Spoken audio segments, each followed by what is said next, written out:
হরে কৃষ্ণ সুপ্রিয় গৌর ভক্তবৃন্দ, ইস্কন জগতে এই প্রথমবার বহরমপুর আউটপোস্টে অনুষ্ঠিত হচ্ছে কীর্তন মেলা মহোৎসব। এর পূর্বে আপনারা সকলেই দেখেছেন এবং জেনেছেন ইস্কন একচক্রা কীর্তন মেলা, শিলিগুড়ি ইস্কন কীর্তন মেলা এবং the kirtan capital of the world Sudham Mayapur কীর্তন মেলা দেখেছেন। কিন্তু আপনারা কি দেখেছেন এই প্রথম বর্ষে অনুষ্ঠিত হচ্ছে বহরমপুর আউটপোস্টে কীর্তন মেলা মহোৎসব। আপনাদেরকে সম্পূর্ণ ভিডিওতে দেখাবো ইস্কন বহরমপুর আউটপোস্টে কত সুন্দরভাবে কীর্তন মেলা অনুষ্ঠিত হচ্ছে, কত ভক্তময় পরিবেশ এখানে জেগে উঠেছে, কত ভক্তের সমাবেশ এখানে ঘটেছে। সম্পূর্ণ ভিডিওতে আপনাদের দেখাবো। হরে কৃষ্ণ। এক অভূতপূর্ব কীর্তন উৎসব ইস্কন বহরমপুর আউটপোস্টে হয়েছিল। আর এই আউটপোস্ট মন্দিরটি ছিল স্টেশন থেকে 20 মিনিটের পথ এবং পুরো একটি গঙ্গার ধারে। এত সুন্দর একটি ভক্তিবহুল পরিবেশ এই মন্দিরে হয়েছিল এবং সেখানে কীর্তন উৎসবে উপস্থিত ছিলেন বহরমপুরের পৌরপ্রধান মহাশয়। শুধু তাই নয়, তিনি আপ্লুত হয়েছেন এই ভক্তিময় পরিবেশ দেখে।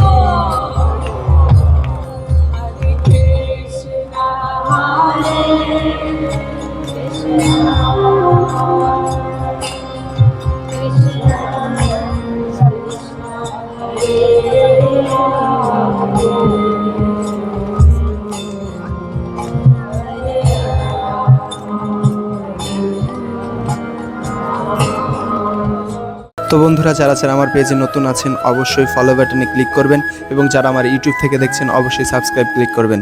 হরে কৃষ্ণ। তো বহরমপুরে চলে গেছিলাম, সেখানে এত সুন্দর অনেক ভক্তের সমাবেশ সেখানে হয়েছিল। ভক্তরা আসলে এতই ভাবপ্রবণ যে তারা কীর্তনকে এত গুরুত্ব দেন। শ্রী চৈতন্য মহাপ্রভু বলেছেন যে কীর্তনীয় সদা হরি, সবসময় হরির কীর্তন করা উচিত আমাদের। আর কীর্তন করলে জানেন কি হয়? কীর্তন করলে আমাদের হৃদয়ের মধ্যে যে কলুষতা আছে সব কিছু নির্মল হয়।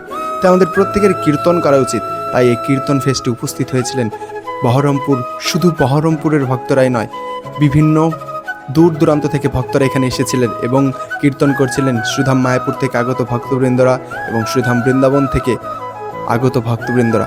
ভাবুন তো কত সৌভাগ্যময়, কত বৈষ্ণবের আগমন সেই দিন হয়েছিল বহরমপুরে। বন্ধুরা, আপনারা কারা কারা এই কীর্তন ফেস্টে উপস্থিত ছিলেন অবশ্যই সকলে কমেন্ট করে জানাবেন এবং কার কতটা পরিমাণ ভালো লেগেছে অবশ্যই সেটা কমেন্ট করে জানাবেন। এই কীর্তন ফেস্টে উপস্থিত ছিলেন বিশ্বখা মাতাজি, শ্রীপাদ নারুগোপাল প্রভু, গোলকনাথ প্রভু আরও অন্যান্য ভক্তবৃন্দরা, যারা খুব সুন্দরভাবে মধুরভাবে আমাদেরকে কীর্তন শুনিয়েছেন, আমাদের সকলকে কীর্তন শ্রবণ করিয়েছেন।